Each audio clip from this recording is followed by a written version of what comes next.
여러분 안녕하십니까? 오늘은 제가 시작하기 전에 여러분께 꼭 한 가지 알려드릴까 합니다. 여러분 요즘에 전국기자협회라는 단체가 많은 사람들한테 회자가 되고 있습니다.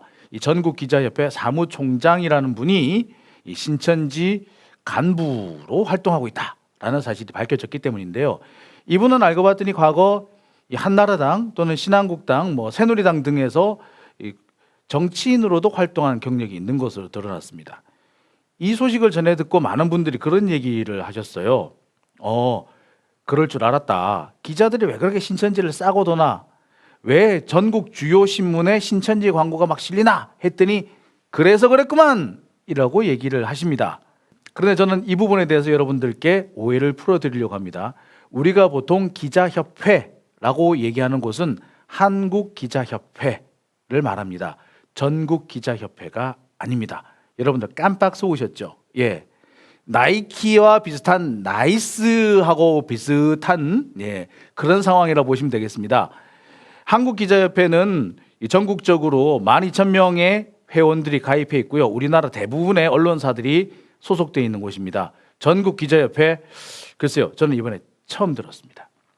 그래서 혹시 오해하실 분들이 있을까 봐 제가 미리 말씀드립니다. 전국기자협회, 우리가 통상적으로 알고 있는 기자협회라는 것과는 전혀 다른 곳이다. 진짜 제대로 된 기자협회는 한국기자협회다라는 걸 여러분께 꼭 전해드리고 싶습니다.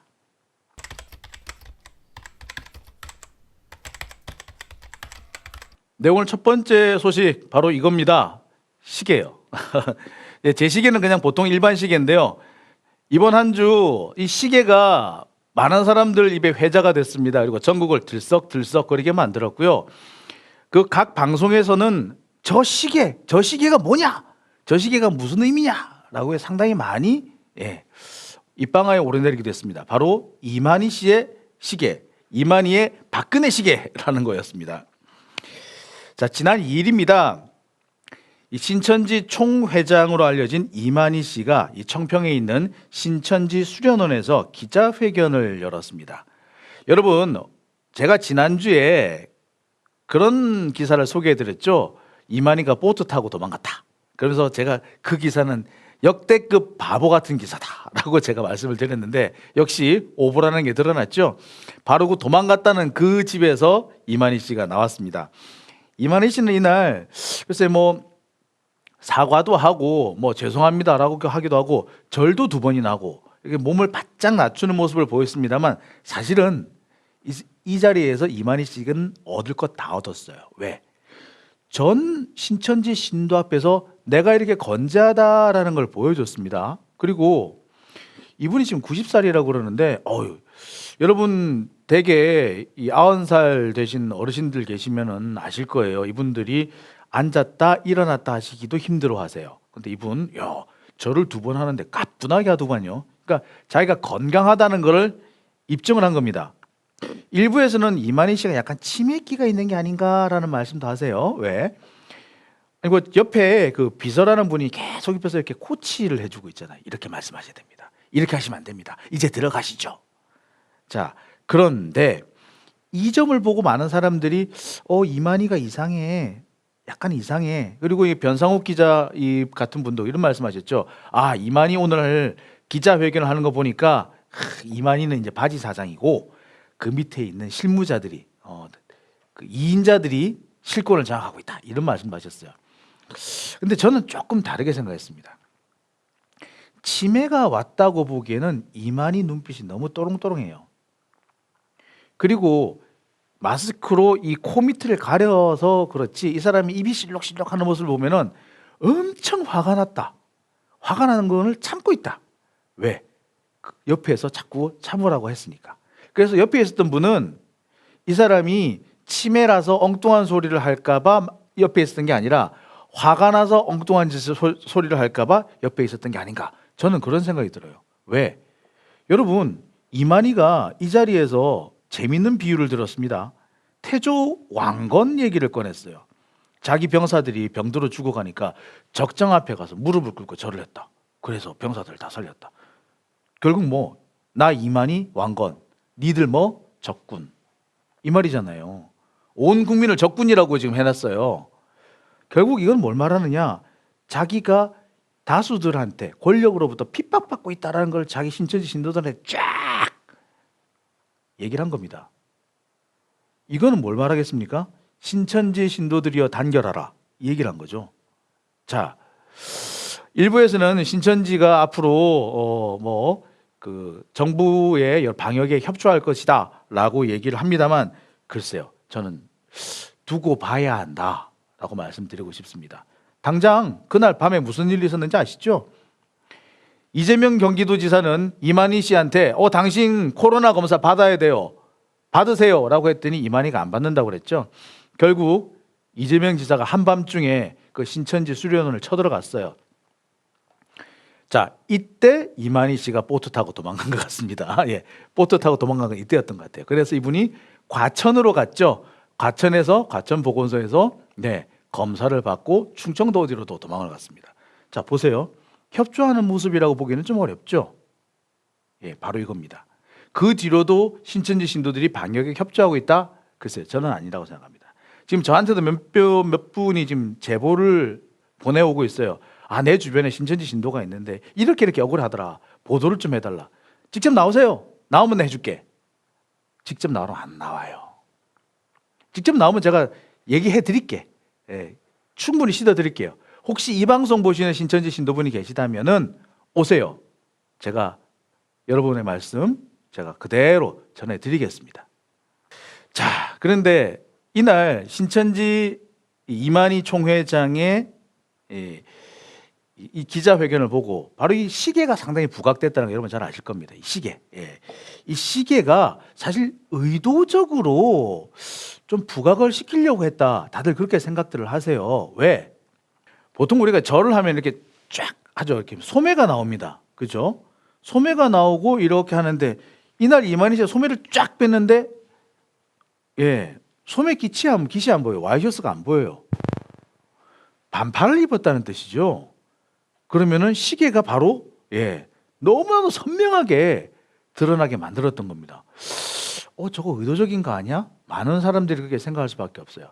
그리고 너무나도 정확하게 보였죠. 박근혜. 자, 그러자 많은 분들이 저거 뭔가 메시지 아니야? 이거 박근혜 혹은 지금 미래통합당한테 보내는 메시지 같은데? 라고 생각을 합니다. 특히 많은 분들은 몇 년 전 세월호 참사 때를 생각을 합니다. 그 당시에 구원파가 경찰의 압수수색에 대해서 어떻게 대응을 했습니까? 크게 플랜카드를 걸고 김기춘 실장, 우리가 남이가 김기춘 실장 갈 때까지 가보자. 바로 그런 메시지 아니었던가요? 그 메시지랑 이 박근혜 시계를 사람들이 동일시 할 수밖에 없는 상황이었습니다.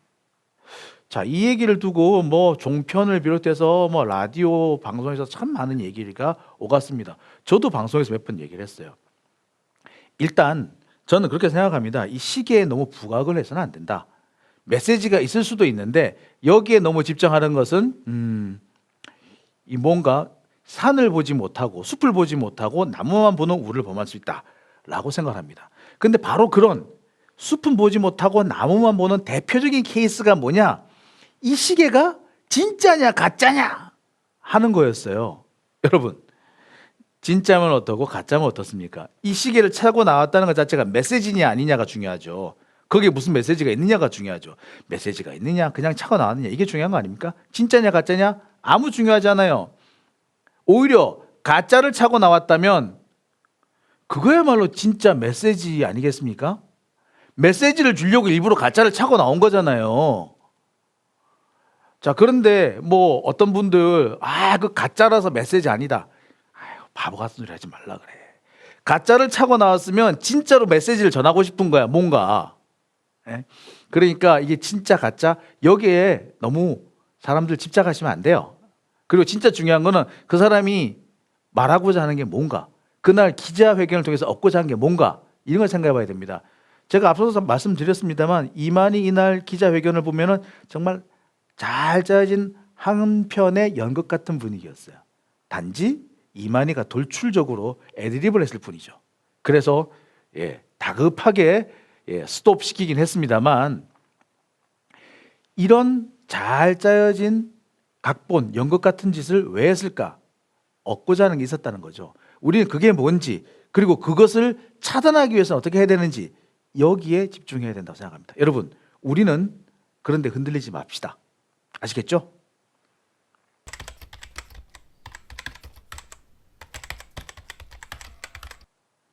자, 이만희 씨가 이렇게 기자회견을 하던 날 대구경찰청은 신천지 대구교회를 압수수색하겠다라고 해서 검찰에 압수수색 영장을 신청했습니다. 하지만 검찰은 몇 시간 지나지 않아서 압수수색 영장을 기각했죠. 왜? 신천지가 정말 일부러 신도 명단을 누락했는지, 정말 고의적으로 방역을 방해하고 있는지 명확하지가 않다. 그래서 압수수색 영장 발의한다 라고 했습니다. 야, 황당하죠? 검찰의 사고방식은 우리랑 크게 다른 것 같습니다. 조국 전 장관의 경우에는 그렇게 정말 없는 것까지 다 파헤치려고 하더니 신천지는 왜 이렇게 감싸고 도는지 모르겠어요. 보기에 따라서는 대놓고 비호한다 이런 느낌까지 듭니다. 자, 좋습니다. 그날 첫 번째 압수수색 영장은 기각했다 치죠. 뭐 그런 이유가 있어서 기각했다 치죠. 그러면 두 번째 4일날 검찰이 두 번째로 경찰이 압수수색 영장을 신청했을 때 그때는 왜 기각했을까요? 경찰이 한 번 했는데 안 되니까 다시 신청한 거 아닙니까? 그랬는데 또 같은 얘기를 합니다. 고의성이 입증되지 않았다. 범죄라는 게 입증되지 않았다. 그러면서 몇 마디를 더 하죠. 지금 강제 수사를 하면은 신천지가 더 숨어들 것이다. 그러면은 방역에 방해가 될 것이다. 참 웃기는 얘기 하지 말라 그래요. 여러분, 이미 숨어 있는 애들이잖아요. 그죠? 이미 숨어 있는 애들, 안 나온 애들 꺼내려고 압수수색 하는 거 아닙니까? 그리고 누가 신천지 신도를 다 꺼내오래? 아니잖아요. 명단이나 좀 확보하자고요. 명단. 그 명단에 뭐가 있다? 신천지 전 신도 명단. 그 다음에 문제가 되는 그 예배날 몇 명이 어떤 사람이 왔다 갔는지 그게 나온단 말이에요.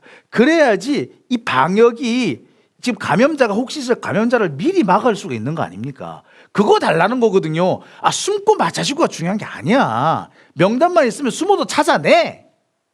안 그렇습니까, 여러분? 명단이 없으니까 숨은 걸 못 참아내는 거 아니에요. 그죠? 근데 압수수색을 하면 더 숨어서 안 된다? 야, 정말 참 욕 나옵니다. 욕 나와. 자, 그런데 바로 그날 경기도가 재미있는 일을 했죠.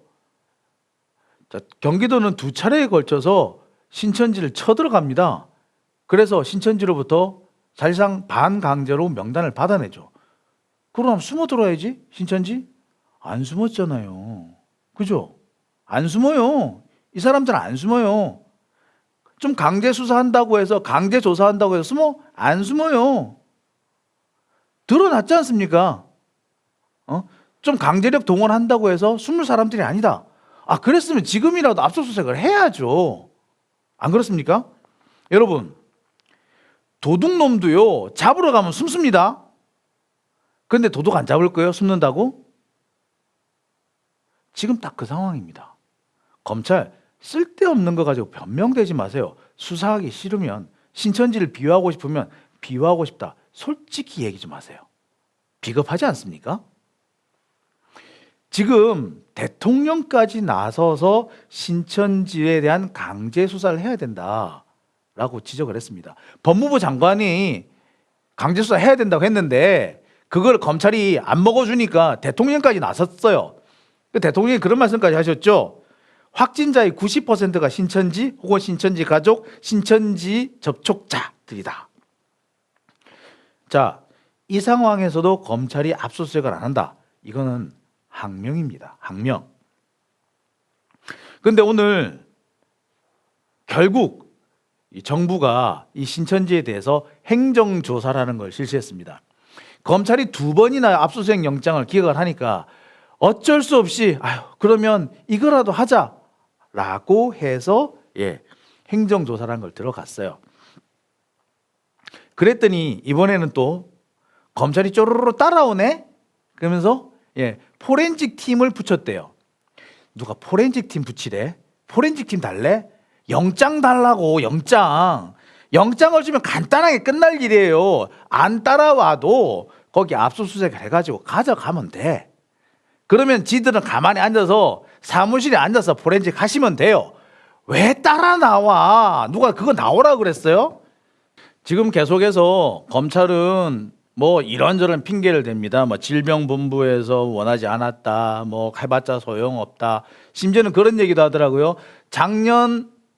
재작년에 경찰이 신천지를 압수수색해가지고 뭐까지 꺼내봤다? 장부까지 꺼내봤는데 아무것도 없더라. 아니 누가 그거 하래? 누가 장부 꺼내보래? 회계장부 꺼내보래? 명단 달라고. 회계장부에 우리 뭐가 들었는지 별로 안 궁금해요.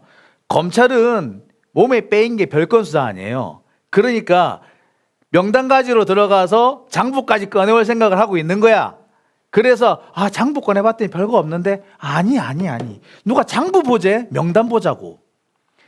지금 검찰 이게 좀 정신 좀 차리라고 저는 꼭 전해주고 싶습니다. 제발 국민의 눈높이에 좀 맞춰 주십시오.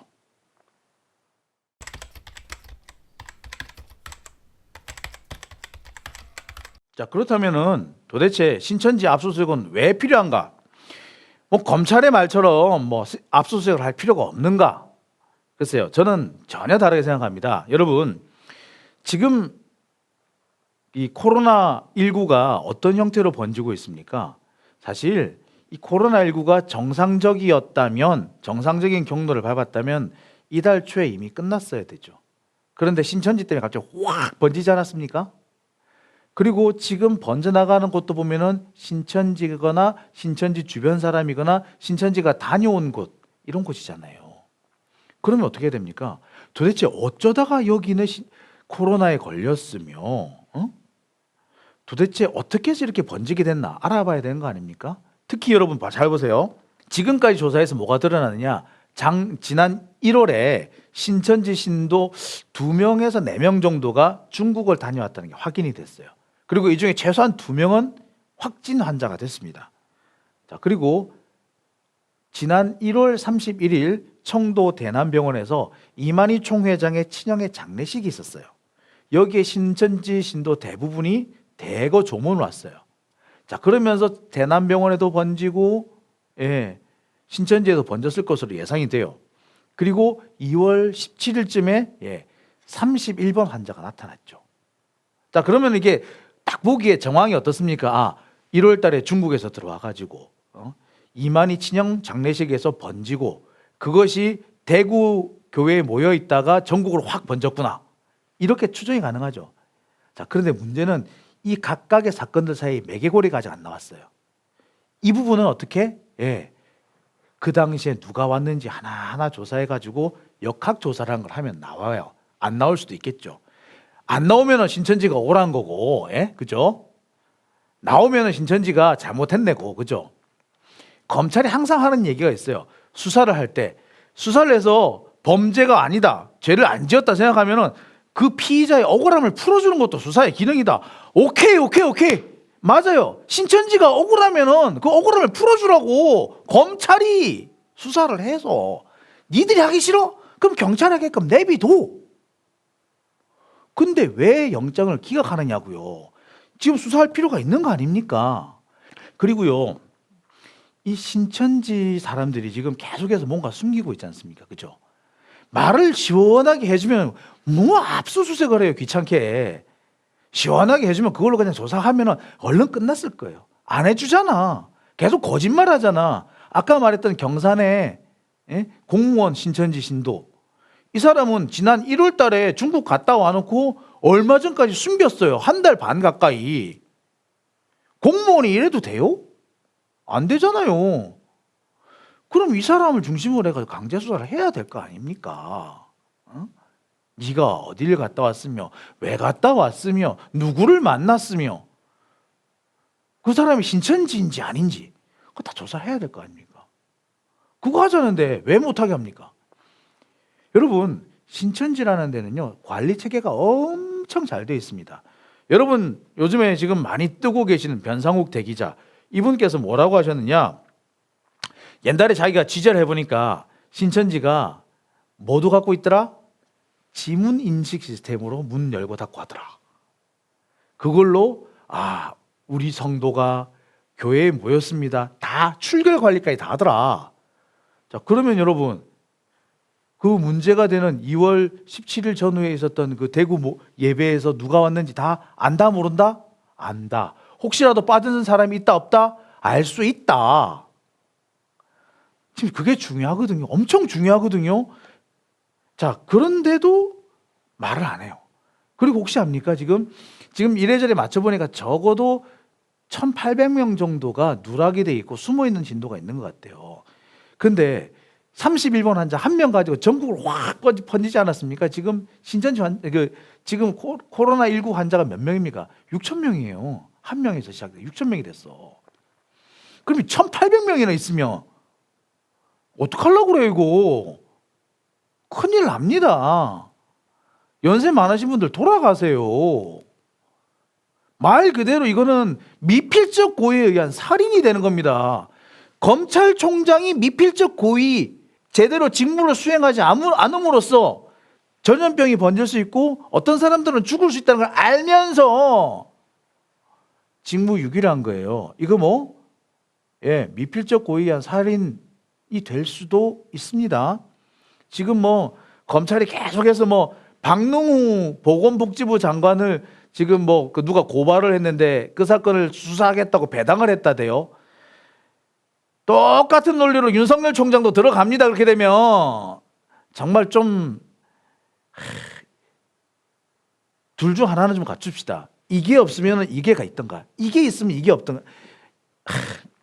우리가 그렇습니다. 사람이 인간답거나 아니면 똑똑하거나 아니 이성을 갖추거나, 근데 이성도 없고 인간다움도 없으면요, 그런 사람한테 권력 칼자루 쥐어주면 안 되는 겁니다. 검사로서의 자질이 없다는 뜻이 되는 겁니다. 아시겠습니까?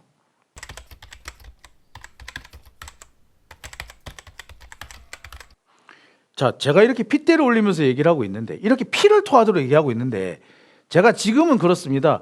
검찰 욕을 하지만 검찰이 제발 지금이라도 압수수색을 하기를 바라요. 압수수색을. 근데 지금 검찰이 압수수색을 하려고 안 해. 오늘 지금 정부에서 아까 말씀드렸듯이 행정조사란 걸 들어갔어요. 거기 들어가니까 검찰이 따라왔어요. 쫄래쫄래. 포렌식 팀이라고 따라왔어. 그래가지고 말하는 게 아니라 오늘 행정조사에서 명단 확보했으니까 됐어. 이제 압수수색 안 해도 되지. 야, 정말 대단합니다.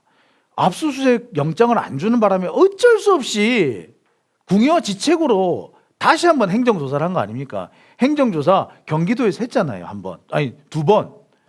대구에서도 했잖아요. 부산에서도 했잖아요. 했는데 안 나왔단 말이에요. 그래서 압수수색 영장을 달라고 한 거였거든요. 그래서 또 안 줘. 그래서 별 수 없이 이번에 정부 차원으로 또 들어간 겁니다. 그랬는데 이번에 명단 받아왔으니까 안 해도 되지. 뭐 하자는 거예요? 그렇게 하기 싫어요? 그렇게 신천지 압수수색 하기 싫어요? 왜요? 도대체 이유가 뭡니까? 여러분, 저는 정말 궁금하거든요. 여러분도 궁금하시죠? 그래서 제가 도대체 왜 그러나 한번 분석을 해봤습니다. 이거 어디까지나 제 생각입니다만, 여러분, 장용진의 생각이 정말 합당한지 타당한지 한번 가만히 생각해 보십시오.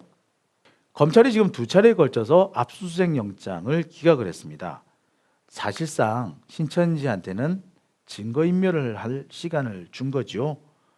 이거는 검찰이 무언가 숨기고 싶은 혹은 숨겨주고 싶은 무언가가 있기 때문에 그런 거 아니겠나라는 생각을 할 수밖에 없습니다. 그러면 뭘 숨겨주고 싶을까? 그거에 대해서는 정말 다양한 추정이 가능해요. 여기서 우리 아까 얘기했던 이만희 시계가 딱 떠오릅니다. 야, 그러면 그 시계하고 뭔 관련이 있나? 그러고 보니 이만희 시계가 나온 지 며칠 지나지 않아서 뭐가 나왔다? 박근혜 대통령이 한동안 아니 지금 거의 2년, 3년 가까이 조용히 계시다가 갑자기 편지라는 걸 쓰셨네. 그게 4일 날 발표가 됐어요. 자, 2일 날 기자회견하고 시계 보여주고 4일 날 편지가 나왔다. 자, 편지라는 게 교도소에서 나오려면은 절차가 있어서 시간이 필요해요. 그리고 여러분 편지를 보셨으면 아시겠지만 깔끔하게 잘 정리가 돼 있죠. 그리고 이 박근혜 전 대통령의 말투와는 다르게 정말 일목요연하게 깔끔하게 정리가 잘 돼 있습니다. 그렇다면 뭘 말한다? 미리 써서 가져갔다, 원본을. 그리고 자필로 썼다. 이렇게 볼 수가 있겠죠. 자, 그런 과정, 그러니까 그런 준비 과정은 시간이 필요합니다. 문구를 만들고 그걸 가지고 들어가서 쓰고 다시 반출을 하고 이 과정을 절차대로 밟으면 시간이 제법 걸려요. 그러면 2일 날 그랬으면 3일 날 준비를 해서 4일 날 나온다? 딱 떨어지죠. 아무리 봐도 연관성이 없다. 단정 짓기는 어렵습니다. 물론 단정적으로 관련이 있다라고 말하기는 어려워요. 하지만 시간적으로 인접해 있으면 의심은 한번 해볼 만한 거 아닙니까? 그죠? 그리고 두 번째는요. 검찰이 지금 뭔가 정치적 계산을 하고 있는 게 아닌가. 저는 그런 생각이 들어요. 왜? 검찰은요. 문재인 정부가 코로나19를 제대로 진압해서 이 전염병과의 싸움에서 승리하는 것을 그다지 바라지 않습니다. 왜? 이 코로나19와의 싸움에서 문재인 정부가 이긴다, 성공을 한다 라고 하면은 당장 임박해 있는 선거에 상당히 도움이 될 겁니다. 자, 그러면 검찰 입장에서는 그걸 그렇게 해주고 싶을까요? 안 해주고 싶어요. 왜? 검찰 입장에서는 총선에서 문재인 정부가 대패해야 돼. 민주당이 완전히 폭삭 망해야 돼요. 그래야지 그 다음 단계 뭐 한다? 탄핵하려고 그럴 거예요. 지금 탄핵 준비하고 있어요. 탄핵 이야기 지금 나오고 있죠. 탄핵하시려고 그런다니까. 그런데 그런 플랜을 딱 짜놨는데 갑자기 코로나19를 문재인 정부가 제대로 진압해가지고 승리하기를 만들어줄까요? 거기에 도움을 줄까요? 안 주는 거예요. 주기 싫은 거예요. 어깃장 놓을 수밖에 없죠. 그래서 어떻게든 간에 이래 피하고 저래 피하고 하는 겁니다. 그러다가 여러분 아시다시피 국민들 여론이 안 좋아졌어요.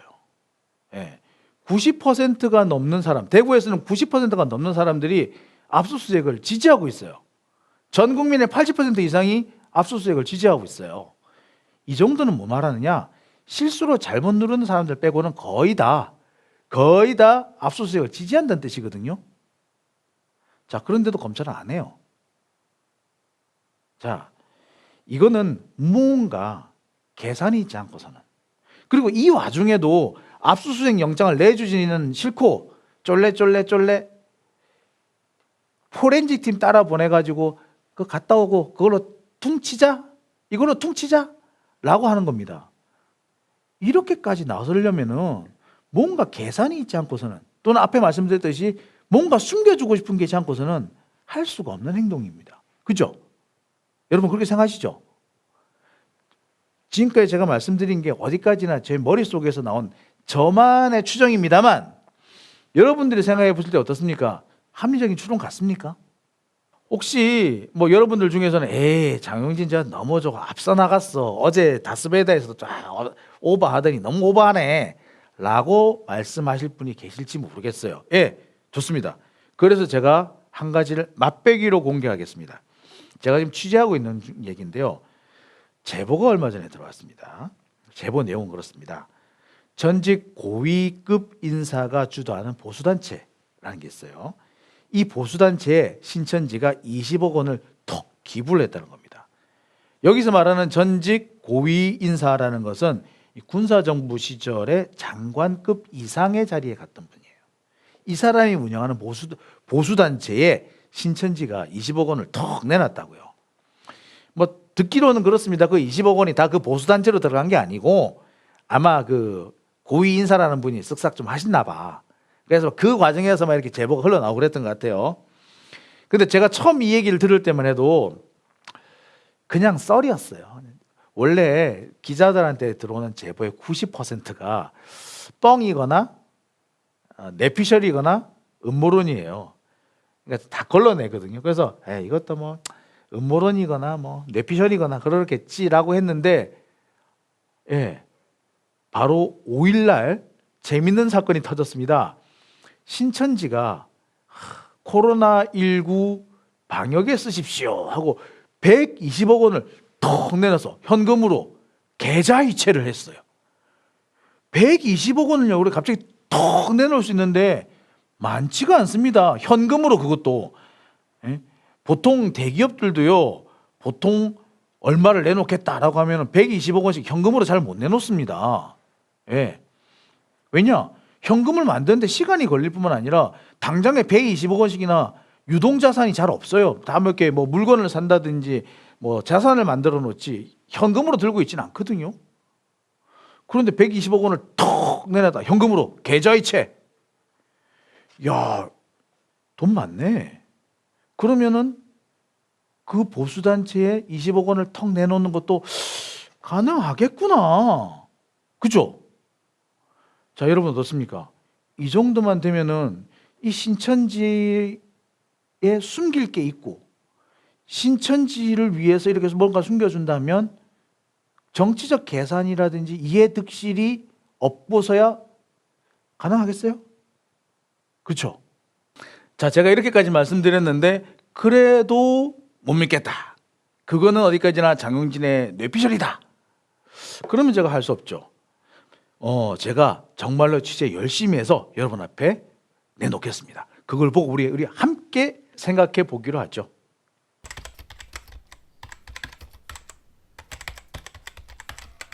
제가 앞서 이 시간을 시작하면서도 기자 이야기를 했는데요. 글쎄 참 기자라는 것이 그렇습니다. 뭐 요즘은 그렇죠. 내 마음에 드는 기사를 쓰면 기자고 내 마음에 들지 않는 기사를 쓰면 기레기다 라는 얘기가 있을 정도입니다. 그래서 항상 이렇게 평가에 너무 신경 쓰지 말자 이런 얘기도 하는데요. 그래도 그렇지, 너무 우리가 한쪽 편을 그렇게 대놓고 들어주면 안 되는 거잖아요. 특히 이 권력기관, 행정기관, 수사기관의 입장을 있는 말하는 그대로 실어준다거나 아니면 적극적으로 그 사람들을 옹호해준다거나 이러면 안 되거든요. 특히 반대편에 국민들의 이익이 있을 때, 일반 대중 공공의 이익이 있을 때 그렇게 함부로 검찰 편을 들면 안 되는 거거든요. 그죠? 그때 뭐 기대기 소리를 들어도 사실 어쩔 수 없는 거 아닙니까? 자, 근데 요즘 말입니다. 검찰이 압수수색 영장을 기각한 뒤에 언론에서 앞다퉈서 검찰을 옹호하는 기사들 쏟아내고 있어요. 야, 정말 대단합니다. 그러면서 뭐 대표적인 얘기가 압수수색을 할 필요가 없었어. 보니까 뭐 2018년에 신천지 장부를 싹 조사를 했었는데, 경찰이 했었는데 별거 없더라.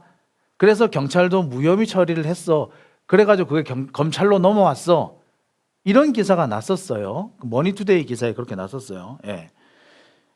자, 그리고 그 기사가 나온 지 며칠 지나지 않아서 이런 기사도 나왔습니다. 검찰이 지금 신천지에 대해서 대대적인 압수수색을 하지 않는 것은 2014년 세월호 참사 때 이 구원파들을 압수수색했다가 크게 자기들이 C급했기 때문에 그렇다. 그때 유병헌이 죽었잖아요. 그죠? 그때 사실 뭐 그 차기 검찰총장으로 꼽혔던 최재경 당시 인천지검장이 결국 사표를 냈습니다. 자, 거기에 따르면 C급했기 때문에 야, 우리 종교단 참 불 안 나갈 거야. 그런 얘기를 한대요, 검사들이. 참. 자, 여기서 한 발 더 나가서 어떤 검사는 이런 얘기도 했다고 합니다. 우리가 지금 검찰이 지금 신천지를 수사한다고 해서 바이러스가 과연 검찰권의 지엄함을 알겠는가? 야, 저는 이 기사를 보고 아연실색을 했습니다. 이 말을 과연 검사가 한 말이 맞는가? 그리고 그 기사를 기자가 쓴 게 맞는가? 야, 진짜 황당무계하더만요. 여러분, 제가 하나하나 반박을 해보겠습니다. 앞에 먼저 2018년 신천지의 장부를 조사했는데 아무것도 없더라. 그거를 경찰에서 수사를 해가지고 무혐의 의견으로 검찰에 보냈다. 이게 지금 어디가 있느냐? 수원지검 안산지청에 가 있어요. 과천경찰서에서 수사를 해서 수원지검 안산지청에 가 있는데, 그러면서 검찰은 봐도 소용없어. 아무것도 없어. 참 답답합니다. 제가 앞서서도 말씀드렸지만 누가 장부를 보재요. 신천지 명부를 보자고. 그리고요, 장부 본다 치고, 이거요 2018년에 수사를 시작해가지고 2019년, 그러니까 작년 7월 달에 끝난 사건이거든요. 경찰에서는. 그래서 검찰로 넘어갔어요. 자, 그랬으면 검찰이 지금쯤 어찌해야 된다? 이 사건을 종결을 지었어야 돼. 벌써 몇 달이 지났다? 9개월이 지났어요. 9개월이 지났는데 검찰이 이걸 계속 들고 있어요. 왜? 아무것도 없다며. 근데 왜 들고 있어요? 지들이 보기에도 뭔가 이상한 거야. 그러니까 들고 있는 거잖아요. 그러면서 뭐가 어쩌고 어째요? 검사님, 속 보이는 소리 좀 하지 마세요. 다 보입니다. 그리고요, 지금 신천지에 대해서 검찰이 수사를 한다고 해서 바이러스가 검찰권의 지엄함을 알겠는가? 참, 누가 바이러스 가르치래요? 명부 찾아오라고. 신천지 명부. 굳이 가르치고 싶으면 이만희를 좀 가르치시든가. 왜 엉뚱한 소리를 하느냐고요. 누가 바이러스 가르치라고 누가 그랬다고. 검사님, 국어가 안 되세요? 정말 답답합니다. 자, 검사님들이 그렇다 쳐. 이거를 기자가 받아 써줘? 야, 정말 이 기사 누가 썼는지 아는데 정말 생각이 없는 거 아닌지 모르겠어요. 생각이 있는지 없는지. 딱 보면 이 사람들 속이 빤히 보이는 거 아니에요. 딱 보면은 얘가 지금 헛소리하고 있네. 감이 안 와요? 국어가 안 돼요? 국어가 안 되는데 기자를 했어? 아우, 이 답답한 인간들아. 니 누군지 모르겠는데, 아니 내 누군지 아는데, 세월호 참사 때 이상호 기자가 당시 모 기자를 향해서 너이 새끼 내 후배였으면 죽었어 이랬죠. 너이 씨 내 후배였으면 죽었어. 여러분, 지금 검찰 권력을 기자들이, 언론이 감시하기는 나팔수가 됐습니다. 검찰은 그래 뭔가 숨겨주고 싶은 게 있고 정치적 이해득실이 있어서 신천지를 감싸고 들고 비호한다 쳐. 언론은 뭔데? 야, 이해가 안 갑니다. 이래도 됩니까? 지금 이 앞에 말한 두 신문사는 그래도 좀 이렇게 보기에 따라서 약간 그 검사들의 그 현란한 이빨에 속아 넘어갔다 쳐. 그렇게 봐줄 수도 있을 것 같아. 좋아요. 오케이. 그렇다 쳐. 좋은데 조선하고 중앙 이 5일날 나온 기사를 보면요, 야, 정말 기가 찹니다. 자, 5일날 아까도 말씀드렸듯이 정부가 그 신천지에 대해서 행정조사란 걸 했습니다. 그러니까 자, 그것을 하고 난 직후에 중앙일보에서 이런 얘기가 나왔습니다. 압수수색을 안 해도 오늘 행정조사를 해가지고 원하는 걸 얻어왔으니까 이제 압수수색 안 해도 되지? 이런 기사를 썼어요. 야, 황당하지 않습니까? 압수수색을 안 해서 궁여지책으로 행정조사를 했는데 이제 압수수색 안 해도 되지? 뭐 하자는 거예요? 마치 밥을 안 줘서 어쩔 수 없이 떡볶이 사 먹었는데 이제 배부르지? 이거 아닙니까? 누구 놀려요? 참. 그리고 이런 얘기도 있습니다. 지난주에 검찰이 이 중대본에 검사를 파견하려고 했는데 중대본이 거절해서 못 보냈다. 만약에 지난주에 이 검사를 파견했다면 압수수색 안 해도 되는데, 야, 이 인간아, 누가 검사 보내래? 압수수색 영장 보내라고. 검사가 100명, 1000명, 10,000명이 있어도요, 영장 없으면 못 열어봐요. 그럼 뭔 헛소리야. 그리고요, 이 중대본 이런데 검사를 보내고 수사관을 보내는 이유가 뭐냐? 연락관으로 보내는 거예요. 이 연락관이 없으면 어떻게 합니까? 절차를 밟아야 되잖아요. 중대본에서 보건복지부 장관, 보건복지부 장관이 대통령, 대통령이 법무부 장관, 법무부 장관이 검찰총장. 요렇게 내려오면 시간이 걸리잖아요. 그러니까 뭐 연락관이 있으면 바로바로 처리가 되니까 그렇게 하자는 거예요. 압수수색 영장도 그래 빨리 하자. 근데 어쨌거나 안 해줘 연락관 없어서 절차 거쳐서 내려갔으면 영장 주면 되지 뭐. 검사 보내려고 했는데 안 보내서 뭐 우리가 영장을 기각했다는 얘기죠. 뭐야 그러면 결국 우리를 안 끼워줬어서 그래서 우리가 기각한 거야. 지금 장난해요? 야 정말 검사가 그렇게 말했다는 것도 웃기지만 그걸 아무 생각 없이 그렇게 받아 써줬다는 기자들, 그것도 우리나라에서 첫 번째, 두 번째, 세 번째 손가락에 들어간다는 그 신문들이 고러고 떠들고 됐다는 게 정말 기가 막힙니다. 정말 너희들 안 부끄럽냐? 안 부끄럽니? 야, 노무현 전 대통령의 말이 생각납니다. 부끄러운 줄 알아야지. 부끄럽지도 않니?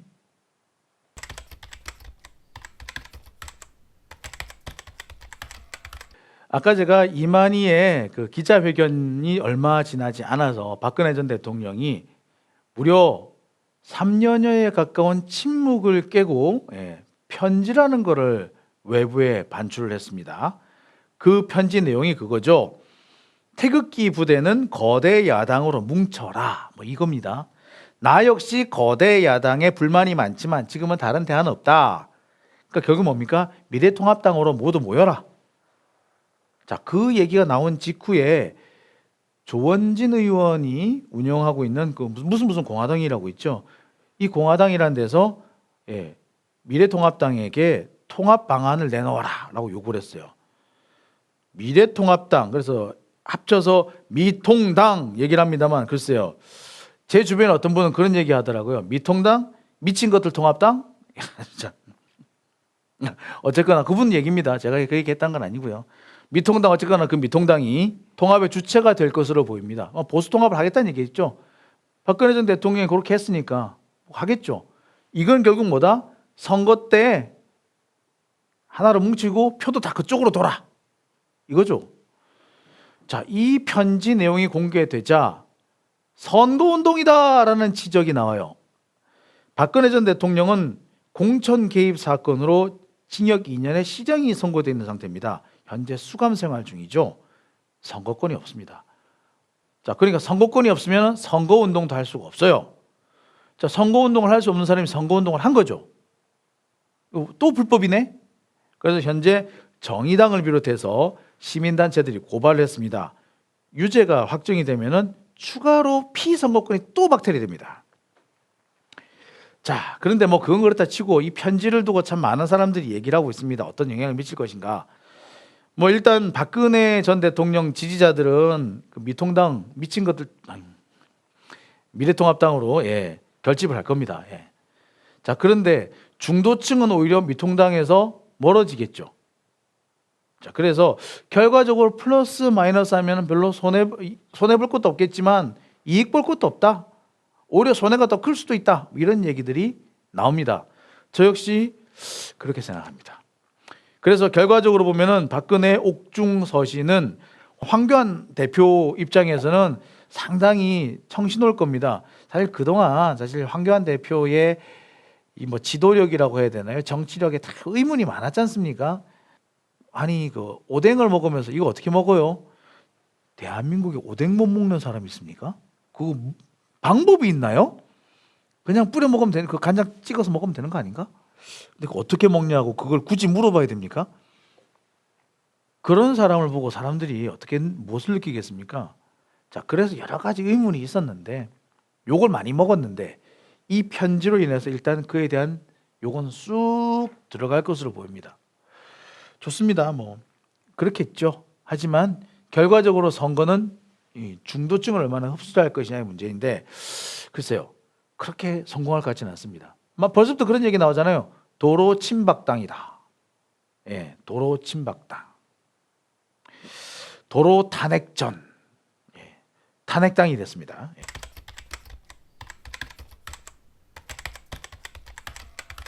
지난주에 또 재밌는 얘기들이 참 많았죠. 갑자기 긴급명령이라는 것이 뉴스를 장식하기 시작했습니다. 야, 코로나가 세긴 센가 봅니다. 생전에 듣도 보도 못한 긴급명령이 다 나오고, 그죠? 자, 이 긴급명령 얘기를 처음 꺼낸 사람은 권영진 대구시장입니다. 그리고 얼마 지나지 않아서 황교안 대표, 최대집 의사협회장. 이 사람은 거기 왜 나오나 몰라. 진짜. 이 사람들이 나서가지고 긴급명령을 발동해야 된다라고 주장하기 시작했습니다. 권영진 시장은 지난 2일 날 긴급명령이라도 발동을 해서 병상 3,000개를 확보해달라라고 얘기를 했습니다. 황교안 대표, 지금은 전시에 준하는 비상시국이니까 긴급명령 발동해라. 그래서 마스크 좀 줘라. 참. 여기에 최대집 의사협회장도 지금은 전시에 준하는 상황 어쩌고저쩌고 했대죠. 아휴, 참 이런 거 보면 무식하다로밖에 말을 못하겠어요, 저는. 예. 여러분, 긴급명령이라는 게 뭐냐면요, 이 헌법 제 76조 2항에 규정이 되어 있는 건데, 중대한 교전 상태가 있을 때, 긴급한 조치가 필요할 때, 그런데 국회를 열 수가 없을 때, 그럴 때 국회를 대신해서 대통령이 법률을 만들어줘라. 그게 긴급명령이에요. 근데 지금 봐요. 전쟁 났어요? 교전 상태예요? 아니죠. 지금 그리고 국회 열 수 없어요? 아니에요. 지금 국회 임시회기 중이에요. 임시회기. 국회가 열려 있다고. 국회가 열려 있는데 어떻게 긴급명령을 하냐고요. 국회가 열 수 없는 상태여야 되는데, 이 뭐냐면요, 쉽게 말해 이런 거예요. 예를 들어서 북한이 미사일을 팡 쐈다. 팡 쏴가지고 국회의사당을 맞았다. 국회의원의 절반 이상이 날아가고 돌아가셨어. 국회를 못 열죠. 근데 법은 만들어야 돼. 어떻게? 대통령이 그냥 긴급명령해. 요럴 때 쓰는 거예요, 사실은 긴급명령이라는 게. 근데 국회가 열리고 있는데 무슨 긴급명령이야? 예, 권영진 대구시장 무식해서 그렇다 쳐. 실제로 권영진 대구시장 바로 다음 날 국무회의장까지 찾아와가지고, 아이고 죄송합니다, 제가 법을 잘 몰라서, 사과까지 했어요. 예, 뭐 그렇다 쳐. 몰라, 사람은 모를 수 있어. 예, 모르는 건 죄가 아니야. 그런데 황교안은요, 검사 아니에요? 본인이 국가보안법에 그렇게 조예가 깊다며. 국가보안법은요, 헌법에 바로 직결되는 법 아닌가요? 그런데 헌법을 몰라? 야, 이상합니다. 여러분, 최대집도 그렇고요. 최대집은 의사니까 이과잖아요, 이과. 이과라서 몰랐다 쳐. 다 좋아. 황교안은 아니잖아요. 검사 생활을 몇 년을 했는데 그걸 몰라요? 누가 그런 말을 합디다. 황교안은 유신 때 사법시험을 쳐가지고 유신헌법만 공부했나 봐. 저도 그렇게밖에 생각이 안 들어요. 그거 말고는 이걸 모를 수가 없어요. 여러분, 누군 그런 얘기도 합디다. 헷갈렸을 수도 있지 않을까? 예, 헷갈릴 수 있는 게 하나 있기는 해요. 긴급 재정 경제 처분권 및 명령권이라는 게 있거든요. 이게 뭐냐면은 내후 외환 천재지변, 기타 경제 재정적 위기가 닥쳤을 때 대통령이 국회의 법률 대신 자기의 명령으로 이렇게 할 수 있는 거, 이걸 보고 긴급 재정 경제 처분권 및 명령권이라고 얘기를 해요. 자, 이건 아까도 말씀드렸듯이 내후 외환 천재지변, 기타 경제 재정적 위기, 그럴 때 국회 집회를 기다릴 여유가 없을 때, 이건 국회를 열 수는 있긴 한데 국회 열고 이렇게 하면 시간 걸리잖아. 그럴 시간이 없을 때 긴급 재정 경제 처분 및 명령권을 할 수 있다는 거예요. 우리나라에서 한번 한 적이 있죠. 예, 금융실명제를 바로 이 긴급 재정 경제 명령권을 가지고 시작을 했습니다.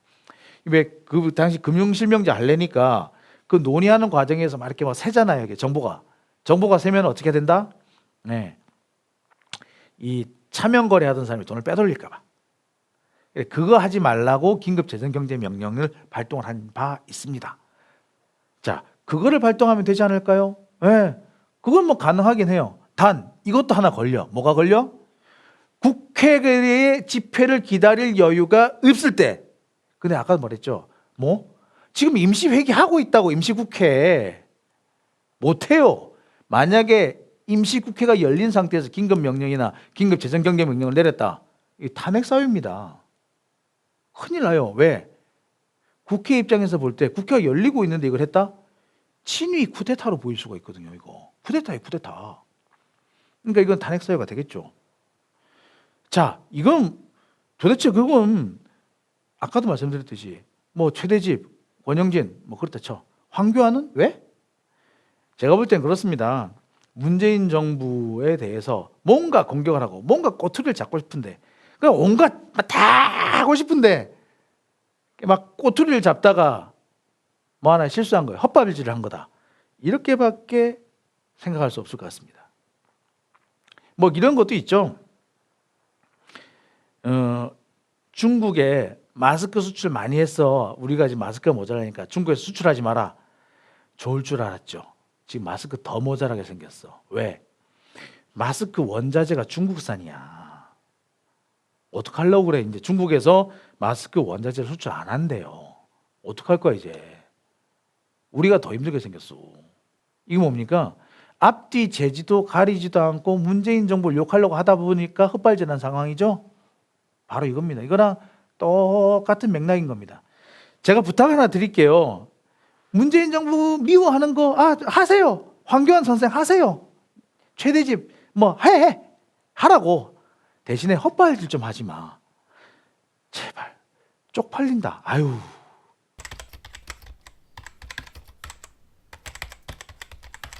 장용진의 하객진, 오늘은 여기까지 제가 준비를 했습니다. 마지막으로 제가 준비한 소식은 바로 이 얘기입니다. 이만희가 국가유공자래요.